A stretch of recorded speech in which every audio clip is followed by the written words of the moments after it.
ప్రసంగి గ్రంథము 5వ అధ్యాయము.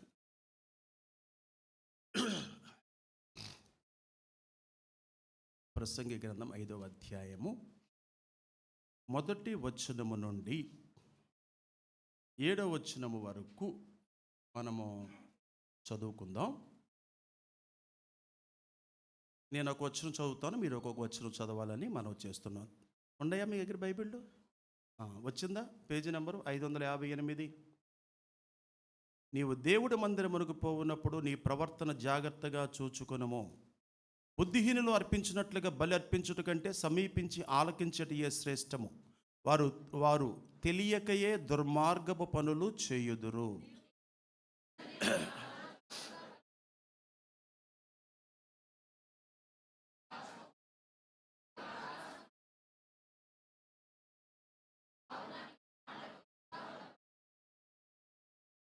విస్తారమైన పనిపాటుల వలన స్వప్నము పుట్టును, పెక్కు మాటలు పలుకువాడు బుద్ధిహీనుడగును.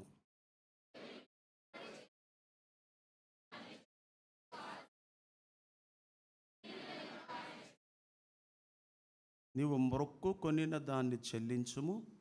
నీవు మ్రొక్కు కొని చెల్లింపకుండుట కంటే మ్రొక్కు కొనకుండుటయే మేలు.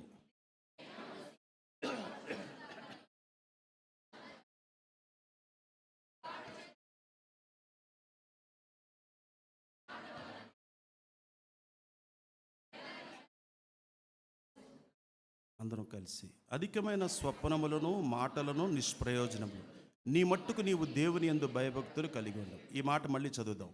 అధికమైన స్వప్నములను మాటలను నిష్ప్రయోజనములు. నీ మట్టుకు నీవు దేవుని యందు భయభక్తులు కలిగి ఉండము. ఆమేన్. మన స్క్రీన్ మీద చూపించమ్మా.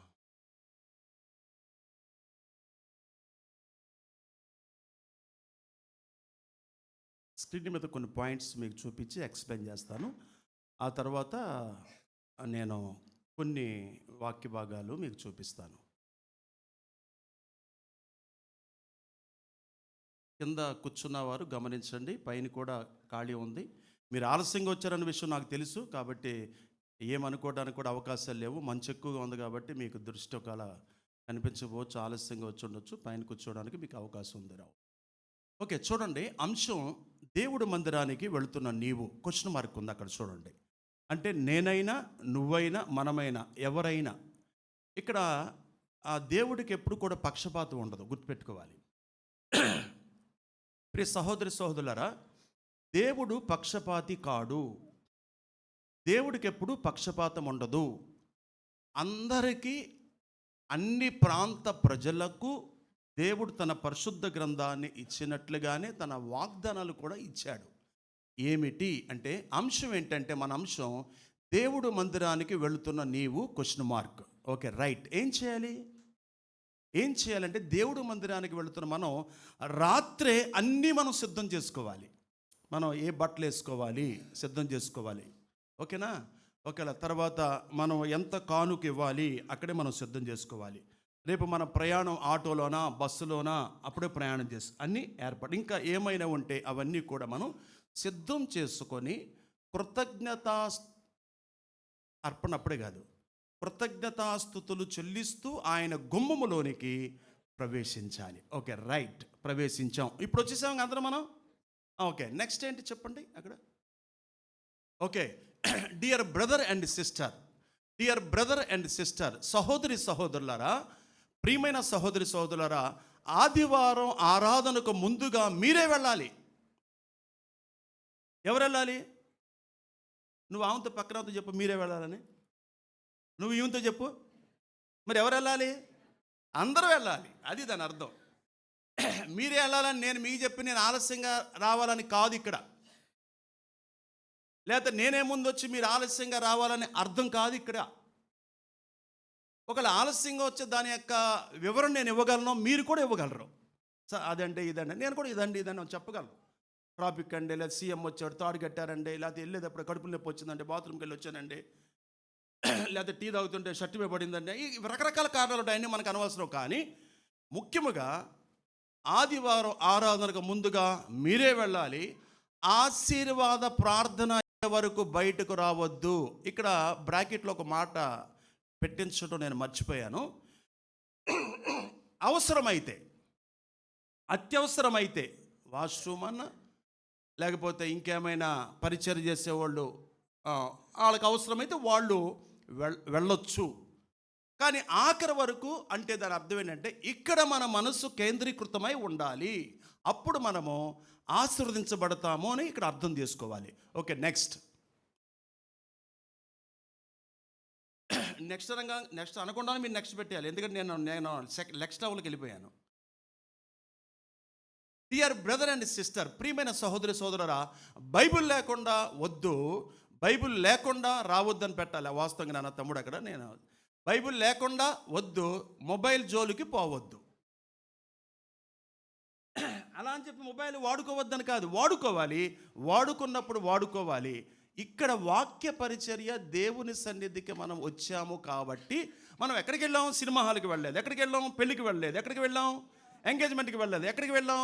ఎయిర్పోర్ట్కి వెళ్ళలేదు, ఎక్కడికి వెళ్ళాం? పేరెంటానికి వెళ్ళలేదు, ఎక్కడికి వెళ్ళాం? దేవుడు మందిరమునకు వచ్చాము కాబట్టి ఇది అవసరమైతే, ఎమర్జెన్సీ అయితే, కొంపలు మునిగిపోతుంటే, ఊరంతా కాలిపోతుంటే ఆయన నీకెందుకు వచ్చిద్ది? 100 వాళ్ళకు ఫోన్ వెళ్ళిద్ది, లేక 101 వాళ్ళకో 104 వాళ్ళకో ఫోన్ వెళ్ళిద్ది కదా. కాబట్టి మనల్ని అభ్యంతరపరుస్తుంది ఇది.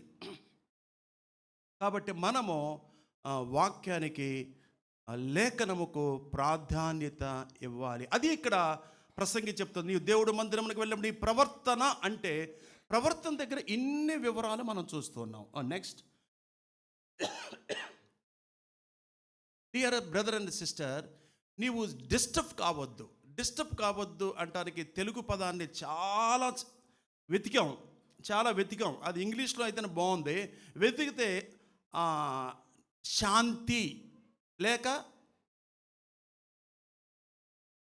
చెప్పండి ఇంగ్లీష్ స్టూడెంట్స్, ఆటంకము పరుచుకోవద్దు, నిన్ను నువ్వు డిస్టర్బ్ చేసుకోవద్దు, నిన్ను నువ్వు ఇబ్బంది పెట్టుకోవద్దు, నీవు మైండ్ ఖరాబ్ చేసుకోవద్దు, నీవు డిస్టర్బ్ కావద్దు, పక్కవారిని డిస్టర్బ్ చేయొద్దు. ఎందుకంటే ఇద్దరికి ప్రమాదం. ఎందుకంటే ఆశీర్వాదము మనం మిస్ అయిపోతాము. కాబట్టి మనం కూర్చుంది పెళ్ళి పేరంటకములో కాదు. కాబట్టి దేవుడి మందిరమునకు పోయినప్పుడు నా ప్రవర్తన జాగ్రత్తగా లేకపోతే నేనే నష్టపోతాను అని ఇక్కడ మనం 7వ వచనంలో చదివేసుకున్నాం.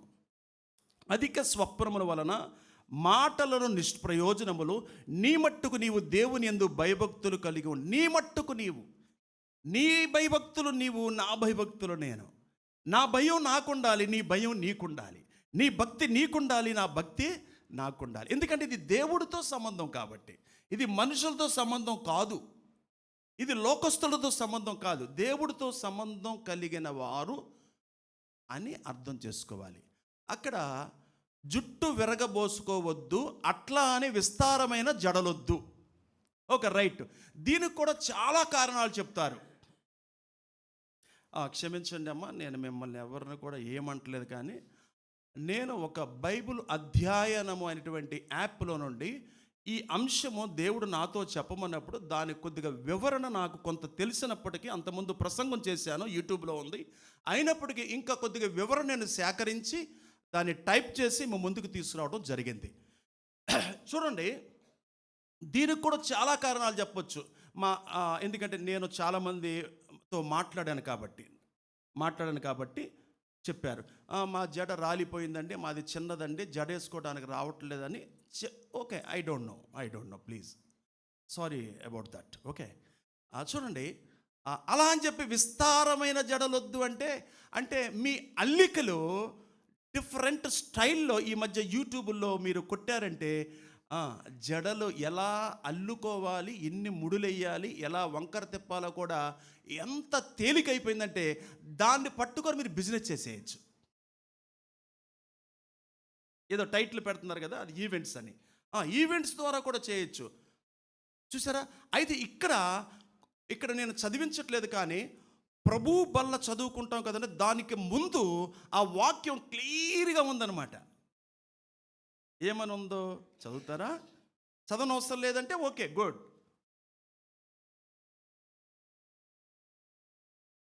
అందరు సైలెంట్ అయిపోయారు. చదవసరం లేదు కదా, తెలుసు కదా మనకి.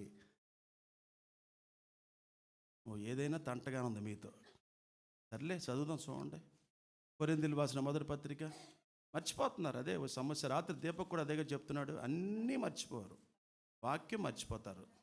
చూడండి అమ్మా, బైబిల్ పండితులు చదవండి.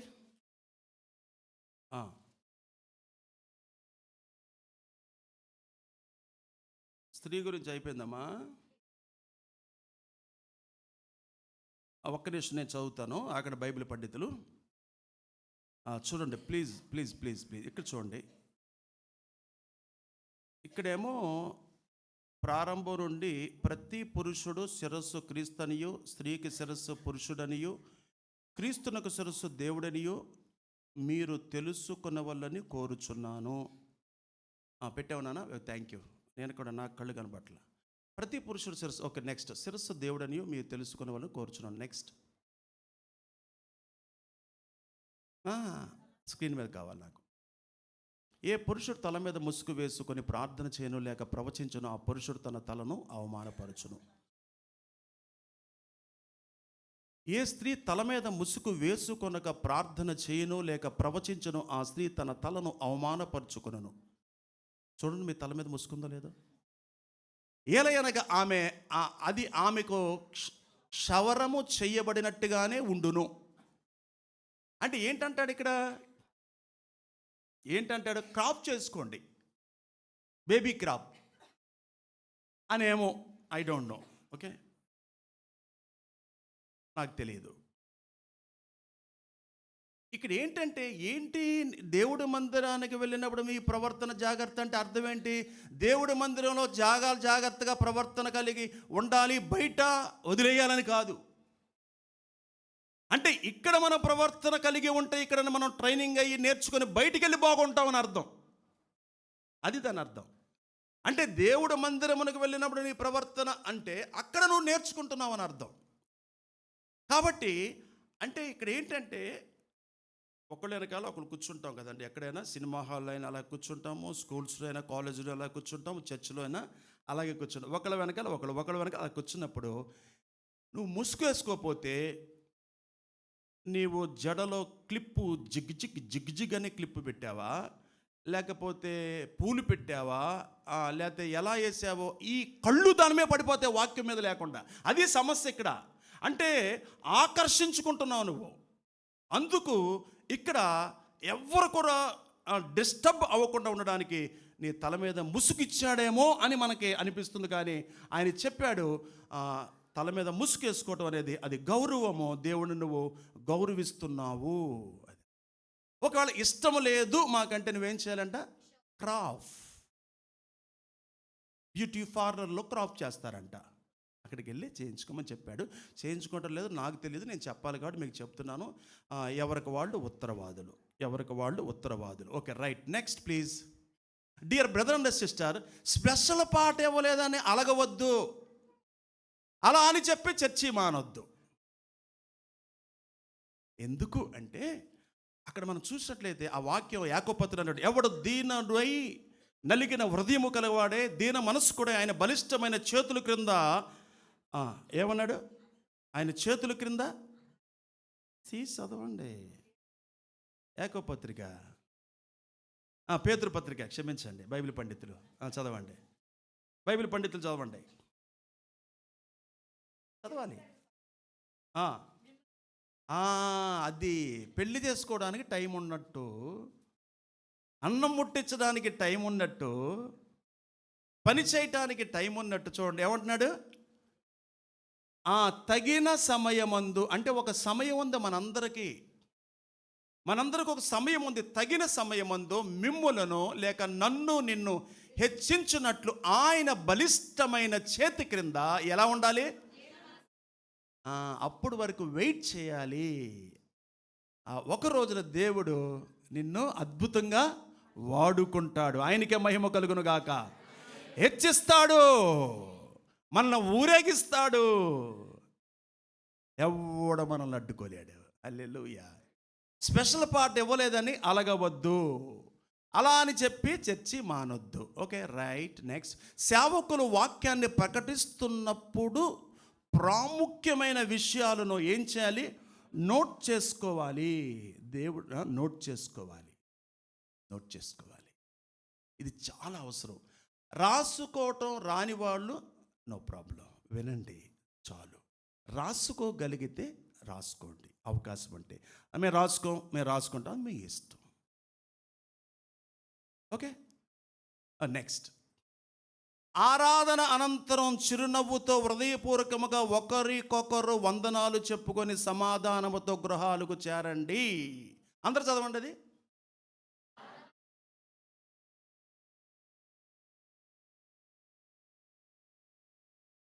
ఇక్కడ ఒక సమస్య ఉంది, నాకు తెలుసు అవి సమస్య. ఎందుకంటే నాతో పంచుకుంటారు కాబట్టి. ఇప్పుడు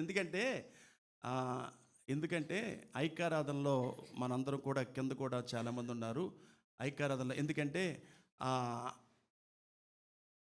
తిట్టినా పడాలి. ఓకే, ఇంకా ఇప్పటి వరకు కొట్టలేదు, అదే సంతోషం. నన్ను ఒకవేళ కొడతారా రమ్మంటే ఎక్కడికైనా వస్తాను, మన బలరాంకి చెప్పాను నేను. ఓకే, అర్థమైంది మీకు? ఏం చెప్పాను? దానికి రెడీగా. అక్కడ ఏమన్నాడు? వాక్యం చదివారు అక్కడ మీరు? అక్కడ ఏమన్నాడు? పాయింట్ ఏమన్నాడు అక్కడ? ఆరాధన. ఇప్పుడు కొంతమంది వందనాలు చెప్తారు, కొంతమంది చెప్పట్లేదు. కొంతమంది మాట్లాడుతున్నారు, కొంతమంది మాట్లాడట్లేదు. ఇప్పుడు వీళ్ళకి ఏముందో నాకు తెలుసా? ఊరికి అనుకుందాం. అయితే నేను ఇక్కడ సీక్రెట్ ఏం చెబుతానంటే, మీరు వందనాలు చెప్పండి, వాళ్ళు చెప్పపోతే మీరు చెప్పండి. అది సీక్రెట్, అది బ్లెస్సింగ్. అంటే నేను ఇప్పుడు వందనాలు చెప్పలేదు మీకు, ఓకే, మీరు చెప్పగలిగితే దేవుడు మిమ్మల్ని మెచ్చుకుంటాడు. ఈ పాయింట్ కూడా బాగా అర్థం చేసుకోవాలి. వాళ్ళు మాట్లాడలేదు అనుకో, మీరే మాట్లాడడం ప్రయత్నం చేయండి. 1 సారి 2 సార్లు 3 సార్లు 4 సార్లు 5 సార్లు మాట్లాడండి. వాళ్ళు మాట్లాడతలేదు అనుకో, మీరే మాట్లాడండి, మీరే ప్రారంభించండి. అంటే ఇక్కడ చూడండి, మనం ఆశీర్వాదాన్ని ఏం చేసుకుంటున్నాం? కోల్పోతున్నాం. వందనాలు చెప్పుకోండి. అలాగే సమాధానం కొరకు మీరు ఏం చేయాలి? దేవుడిని అడగండి. దేవుడు మందిరమునకు వెళుతున్నప్పుడు మీ ప్రవర్తన జాగ్రత్త అంటే, బయటికి వెళ్ళినప్పుడు మన ఇష్టానుసారంగా జీవించాలి, నడుచుకోవాలని కాదు ఇక్కడ. అంటే ఇక్కడికి వచ్చినప్పుడు మనం ఏం చేస్తున్నాం అంటే, నేర్చుకుంటున్నాం. అందరిని చూస్తున్నాం, తల మీద చక్కగా ముసుకేసుకున్నారు, అందరూ పాడుతున్నారు, అందరూ చక్కగా ఆఖరిలో వందనాలు చెప్పుకుంటున్నారు అని కొత్త వారు చూసి వాళ్ళు కూడా నేర్చుకుంటారు. ఒకవేళ ఇప్పుడు మనం చెప్పుకోకపోతే కొత్త వాళ్ళు ఇక వీళ్ళే ఇలా ఉంటే ఇక మా పరిస్థితి ఏంటి అన్నట్లుగా వాళ్ళు దేవుని సన్నిధికి వచ్చేవారు కూడా దూరం అయిపోవచ్చు. ఇక్కడ చూడండి, నెక్స్ట్ చూడండి అమ్మా. దేవునికి ఇచ్చుటలో నీ వైఖరి ఏమిటి? వైఖరి ఇక్కడ గమనించాలి. నెక్స్ట్ పాయింట్ ఏంటంటే వైఖరి ఏంటంటే, నేను వెళ్ళాను కాబట్టి యాస్తా, అది దృక్పథం. ఇప్పుడు పాస్టర్ గారు పోషింపబడాలి కాబట్టి నేను ఇస్తున్నా, అదొక దృక్పథం, అదొక వైఖరి. దేవుడు నాకిచ్చాడు, ఆయన పని కోసం ఇవ్వమన్నాడు, అది నాది కాదు, అది ఆయనదే. అది నా సొత్తు కాదు, నా బాబు సొత్తు కాదు, అది ఆయన సొత్తు. ఆయన ఇమ్మన్నాడు, నేను ఇస్తున్నాను. ఎందుకు అంటే ఆయన పని విజయవంతముగా జరగడానికి. అక్కడ చూసారా? మళ్ళీ పెట్టాలన్న ఉంచండి, అక్కడ ఉంచండి. దేవుడికి ఇష్టం నీ వైఖరి ఏంటి? లేకపోతే బయట ఏ షాపుల్లో తీసుకొని నోటు ఇక్కడ చెల్లుతుందని దీనిలో వేయటం అనేది నీ వైఖరి. బయట ఎక్కడ చెల్లట్లా, ఏ షాపులో చెల్లట్లా, ఎవరు తీసుకోవట్లా. కాబట్టి ఇక్కడ ఏసి నువ్వు దేవుడిని అవమానపరుస్తున్నావు అని ఇక్కడ అర్థం చేసుకోవాలి. మోసపోకుడి, దేవుడు ఎక్కిరించబడ్డా. అన్న మీరు అలా లోపలికి వచ్చేసేస్తే, ఎదరికి వచ్చేస్తే మాకు మాటలు ఆగిపోతాయి అన్న భయం వేస్తుంది. చూడండి, నెక్స్ట్ అయిపోతుంది. నీవు చేసేది ఆరాధన క్వశ్చన్ మార్క్ లేక విగ్రహారాధన అన్నాడు. అంటే ఇక్కడ ఎలా తీసుకోవాలి? ఓకే, నేను ఇవాళ గోల్డ్ షర్ట్ వేసుకొచ్చా కాబట్టి అందరూ నన్ను చూస్తున్నారో లేదో, నేను పాట పాడుతున్నా కాబట్టి నా స్వరం బాగుందో లేదో చూస్తున్నారో లేదో, నేను ఆరాధన చేస్తున్నా అందరూ అబ్బా, నేను ప్రార్థన చేస్తున్నా అబ్బా అని అనుకున్నారో లేదో, అది ఉందే, అదే విగ్రహారాధన. ఇప్పుడు చెప్పండి, అంటే ఫోకస్ అవడానిక, మనం చూపించుకోవడానిక, దేవుడు కంటే మన మధ్యలో, మన మైండ్లో, మన హృదయంలో ప్రాధాన్యత ఇస్తున్న అది నీకు విగ్రహారాధన దేవుడి కంటే. ఎగ్జాంపుల్, చిన్న ఎగ్జాంపుల్, నేనైనా నువ్వైనా ఎవరికైనా రాజీ లేదు, దేవుడు పక్షపాతి కాదు. ఇప్పుడు వాక్యం వింటున్నాం, ఫోన్ వచ్చింది, ఇంపార్టెంటే, విఐపి అనుకుందాం, అంటే నీకు విఐపి, నాకు కాదు, బయటికి వెళ్ళిపోయావు. ఇప్పుడు నువ్వేం చేశావు? దేవుడు వాక్యానికి, వాక్య క్రమానికి గౌరవం ఇవ్వకుండా, వాక్యం మధ్యలో సెన్సార్ కట్టింగ్ లాగా కట్ అయిపోయేటట్టుగా చేసుకొని బయటికి వెళ్ళి నీ పని ముగించుకొని వచ్చావు. ఇది ఆరాధన, విగ్రహారాధన? దేన్ని ఎక్కువగా ప్రేమిస్తున్నట్లు, దేనికి ఎక్కువ ప్రాధాన్యత ఇచ్చినట్లు ఇక్కడ మనం ఆలోచించాలి. అంటే దేవుడి మందిరమునకు వెళ్ళిన నీ ప్రవర్తన జాగ్రత్త. అంటే దేవుని మనసుండే స్థలం అని నీకు తెలుసు కదా. అయ్యా నీ సన్నిధి మాతో ఉంచు ప్రభు అని మనందరం ప్రార్థన చేశాం కదా, ప్రారంభంలో చేసాం లేదా? మరి ఆ మనసు ఉందా ఇక్కడ? ఉన్నప్పుడు నువ్వు ఎలా అజాగ్రత్తగా ఉంటావు అని ఇక్కడ అర్థం చేసుకోవాలి. ఎలా నిద్రపోతావు? ఆ నిద్ర గురించి తర్వాత ఉంటుంది అనుకోండి, చూపించినాను. వ్యర్థమైన సాక్ష్యాలతో దేవుడి సమయాన్ని వృధా చేస్తున్నావా? తలనొప్పి తగ్గింది, అయ్యగారు ప్రార్థన చేశాడు, సాక్ష్యం. అయ్యగారు ప్రార్థన, నేను చెబుతున్నా, అయ్యగారు ప్రార్థన చెప్పినా తలనొప్పి తగ్గిద్ది 1 గంటకి నీకు. కడుపుల నొప్పి వచ్చింది, అయ్యగారు ప్రార్థన చేశాడు, తలనొప్పులు తగ్గిపోయింది. ఇక సాక్ష్యాలు. గేదె పాలు ఇవ్వలేదు, ఇవాళ 5 లీటర్లు ఇచ్చింది, దేవుడు స్తోత్రం. ఇది సాక్ష్యాలు, వ్యర్థమైన సాక్ష్యాలు. ఆ సందర్భంలో, ఆ విషయంలో దేవుడికి ఏమైనా మహిమ కలిగిందా? దేవుడు ఆ విషయంలో నన్ను ఎక్కడ తగ్గించమన్నాడు, ఎక్కడ దీనత్వం చూపించమన్నాడు, ఆ విషయంలో దేవుడు ఎంత ఘనత పొందాడు? సాక్ష్యాలు వింతగా ఉంటాయి ఒక్కోసారి. ఆ సాక్ష్యాలే కూడా టీవీల్లో, యూట్యూబుల్లో వచ్చేస్తూ ఉంటే మనం కప్పల్లాగా నోరు తెచ్చుకొని చూసేస్తూ ఉంటాం. అబ్బా అబ్బా అబ్బా. అయ్యగారు తుడుచుకున్నాడంట కచ్చీబు, అయ్యగారు చెమట తుడుచుకున్నాడంట. ఈ అయ్యగారు అంట కచ్చీబు అంట ఆమె తీసుకొని లోపల పెట్టుకొని అంట అదే అనాయింటింగ్ అంట. అంటే అదే అనాయింటింగ్ అంటే అభిషేకం అంట. అయ్యగారు చెమట చూసారా ఆ వీడియో ఎవరన్నా? సంఘం ఎటు వెళ్తుంది, సంఘం ఎటు ప్రయాణం చేస్తుంది, విశ్వాసులు ఏం చూస్తున్నారు, విశ్వాసులు ఎటు ప్రయాణం చేస్తున్నారు, ఏం బోధన వింటున్నారు.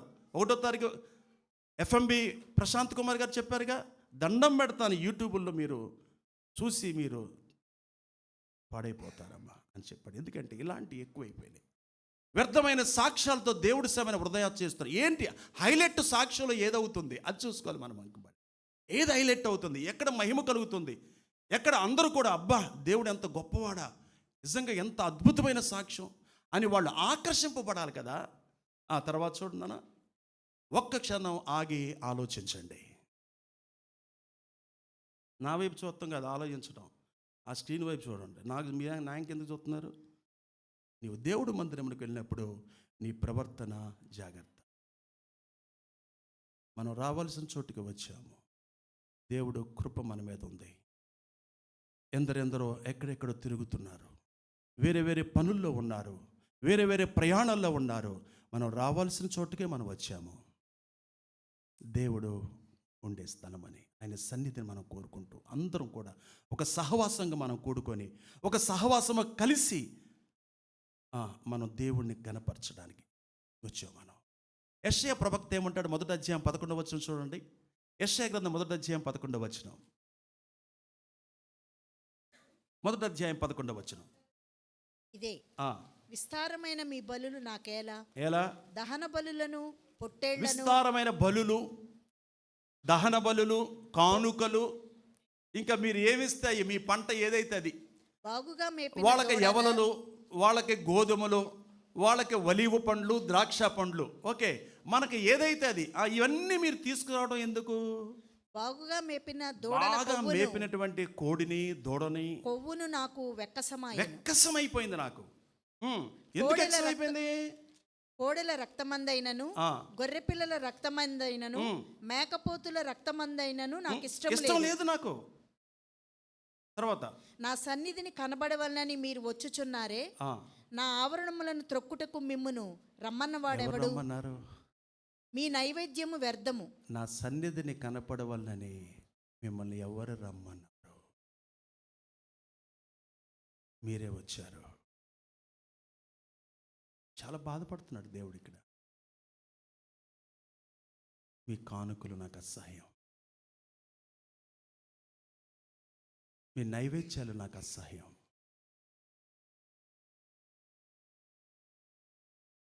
నా ఆవరణంలో మీరు తొక్కారు, ఎవరు రమ్మన్నారు? మీలో ఆచారాలు ఉన్నాయి, మీ వల్ల నాకు అవమానం కలిగింది, మీ పనులు బట్టి అవమానం కలిగింది.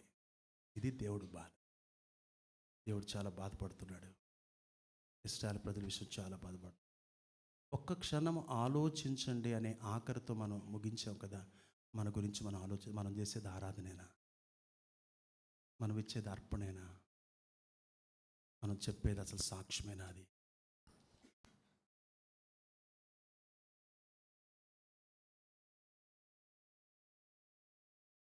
కీర్తన గ్రంథం చూడండి, 150వ కీర్తన మొదటి వచనం చదవండి. 150వ కీర్తన మొదటి వచనం. 150వ కీర్తన మొదటి వచనం. యెహోవాను స్తుతించుడి, ఆయన పరిశుద్ధ ఆలయమందు దేవుని స్తుతించుడి. ఆయన బలమును ఇక్కడ చూడండి, మీ తలల పైకి ఎత్తండి. ఆయన బలమును ప్రసిద్ధి చేయు ఆకాశ విశాలమందు ఆయనను స్తుతించుడి. 19వ కీర్తన మొదటి వచనం. 19వ కీర్తన మొదటి వచనం. ఆకాశములు దేవుడి మహిమను వివరించుచున్నవి, అంతరిక్షములు ఆయన దేవుడి మహిమను వివరించున్నవి, ప్రచురపరుచున్నవి, చేతి పనును ప్రచురపరుచుచున్నవి. పగటికి పగలు బోధ చేస్తున్నాయి, రాత్రికి రాత్రి జ్ఞానము తెలుపుతుంది. వాటికి భాష లేదు, మాటలు లేవు, వాటి స్వరము వినబడదు. వాటి కొలనూలు భూమి అందంతటా వ్యాపించి ఉన్నది. చాలు. ఏ భేదము లేదు. చూసారా, స్తుతించడం ద్వారా ఎంత దేవుని శక్తి మనకు విడుదలవుతుందో. దేవుని స్తుతించండి, ఎల్లప్పుడూ దేవుని కనపరచాలి. ఏదో ఒక 2 గంటలో, ఒక 2.5 గంటలో ఇక్కడ కూర్చొని మేము వెళ్ళిపోయాం, చేసాం, ఇచ్చేసాం, మేము చెప్పాల్సింది చెప్పేశాం అని ముగించుకునేది కాదు. ఇక్కడ ఏమన్నాడు ప్రసంగి గ్రంథంలో చూడండి, 2వ వచనం చదవండి. 5వ అధ్యాయము 2వ వచనం చదవండి. ప్రసంగి గ్రంథము చదవమా. దేవుని సన్నిధిని అనాలోచనగా పలుకొట్టుకుని నీ హృదయమును త్వరపడనీయక నీ నోటిని కాచుకోము. దేవుడు ఆకాశమందున్నాడు, నువ్వు భూమి మీద ఉన్నావు, కావున నీ మాటలు కొద్దిగా ఉండవలెను. ఇక్కడ ఒకసారి ఆలోచించండి, మాటలు కొద్దిగా ఉండవలెను. మన మాటలు కొద్దిగా కాకుండా ఎక్కువగా ఉంటే బాధపడేది నేనే, నువ్వే. అవునా కదా? నేనే బాధపడాలి, నేనే పశ్చాత్తాపడాలి, నేనే ఏడవాలి, నేనే దుఃఖపడాలి. ఎంత బాగుంది అది. ఆ మాట దగ్గర ఆగాల్సి వచ్చింది. నేను దేవుని క్షమాపణ అడగాల్సి వచ్చింది. అడిగాను కూడా. అక్కడ చూసారా, కొద్దిగా ఉండవాలి. కొద్దిగా మాట్లాడితే ఎంత మంచిది మనకి. తర్వాత అండి 3వ వచనం చూడండి. విస్తారమైన పని పాటల వలన స్వప్నము పుట్టును. పెక్కు మాటలు పలుకువాడు విస్తారమైన పనులు పెట్టుకుంటారు. నేను అడిగాను, సంవత్సరానికి ఎన్ని శనివారాలు వచ్చి ఉంటాయి? అవసరం లేదు, ఒకటి అటు ఇటుగా పర్లా, ఎన్ని వచ్చి ఉంటాయి? ఒక్క శనివారం అన్న మీరు విజ్ఞాపన ప్రార్థనకు వచ్చారా? కనపడ్డారా? రాలేని అంత స్థితి మనది. ఆలోచించాలి. ఎన్ని వారాలు ఇచ్చాడు దేవుడు? ఆ స్థితి కాదు కదా. అంటే వీళ్ళు కలలకంటూ గోళ్ల తంతు ఉన్నారు రాత్రిపూట్ల. కలలకంటున్నారు విమానం ఎక్కినట్టు, కలలకంటున్నారు బిల్డింగ్ కట్టినట్టు. అధిక స్వప్నములు, అధిక పనిపాటులు కలవరిస్తున్నారు. రాత్రిపూట ఏం చేస్తున్నారు? కలవరిస్తున్నారు. నెక్స్ట్ చదవండి. పెక్కు మాటలు పలుకువాడు బుద్ధిహీనుడగును. నీవు దేవునికి మొక్కుబడి చేసుకుంటే దానిని చెల్లించుటకు ఆలస్యము చేయమాకు. బుద్ధిహీనులు యందు ఆయనకి ఇష్టం లేదు. నీవు మొక్కుకొనిన దాన్ని చెల్లించు. నీవు మొక్కుకొని చెల్లింపకుండుట కంటే మొక్కుకొనుకుంటే మేలు. వీటన్నిటి గురించి కూడా మనం మొదటి వర్తమానంలో మనం స్టడీ చేయలేం కదా. మొదటి వర్తమానం మాట్లాడాం కాబట్టి మొదటి వచనం ముఖ్యంగా చూసుకోవాలి. సేవకుడు ప్రతి వారం నిద్రపోయి ఉన్న లేపటమే. ఆ వజాన ఇక్కడ ఆ వజాన నిద్రపోతుంటే ఏంటమ్మా మీరు? నిద్రపోయే స్థలమా ఇది? నిద్రపోవడానికి ఇక్కడ ఏమైనా బాగుందా ఏంటి? ట్యాబ్లెట్ పనిచేయట్లేదు రాత్రి? జాగ్రత్తగా ఉండాలి. మన ప్రవర్తన జాగ్రత్తగా ఉండాలి. మన మన మన మన లైఫ్ స్టైల్ చాలా జాగ్రత్తగా ఉండాలి. మన ఎయిర్ స్టైల్ చాలా జాగ్రత్తగా ఉండాలి. మన అర్పణ చాలా జాగ్రత్తగా ఉండాలి. ఇది దేవుడికి ఇష్టము కాదు. తల వంచుదాం, కళ్ళు మూసుకుందాం. దేవుణ్ణి స్తుతించుడి, దేవుణ్ణి స్తుతించుడి,